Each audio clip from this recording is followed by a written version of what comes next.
ജനകീയത. ക്രിസ്തുവിൻ്റെ ജീവിതം നാം നോക്കുമ്പോൾ എപ്പോഴും ജനകീയത കാത്തു സൂക്ഷിച്ച് പ്രവർത്തിച്ച ഒരാളായിരുന്നു എന്ന് നമുക്ക് കാണാം. ജനകീയത എന്നാൽ ജനങ്ങളുടെ ആവശ്യങ്ങളിൽ സന്തത സഹചാരിയായി അവരോടൊപ്പം എല്ലായ്പ്പോഴും കൂടെ ഉണ്ടാകുക എന്നതാണ്. ഒരിക്കൽ യേശുവിനെ രാജാവാക്കുവാൻ ശ്രമിച്ച ശിഷ്യന്മാരുടെ ആ പ്രവൃത്തിയെ ഭയന്ന് യേശു മലമേൽ കയറിപ്പോകുന്നു.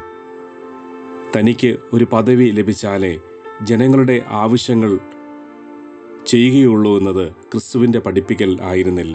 മറിച്ച് ക്രിസ്തുവിനുള്ള ജനകീയത എന്നാൽ ജനങ്ങളുടെ വേദനയിൽ പങ്കുചേരൽ, സന്തോഷത്തിൽ പങ്കുകൂടൽ, സൗഖ്യവുമായി അരികെ, കാഴ്ചയുമായി സമീപത്ത്, ഭക്ഷണവുമായി അടുത്ത്, മരണാവസ്ഥയിൽ ഉയിർപ്പിൻ്റെ ശബ്ദമായി, ഇങ്ങനെയെല്ലാം ക്രിസ്തുവിൻ്റെ ജനകീയതയിൽ അടങ്ങിയതായിരുന്നു.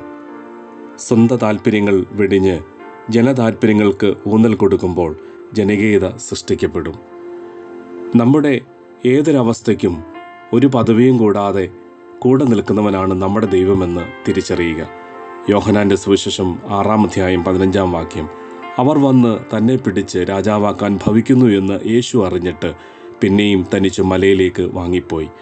ദൈവ സമീപത്താൽ തലോടലാകട്ടെ ഈ ദിനം.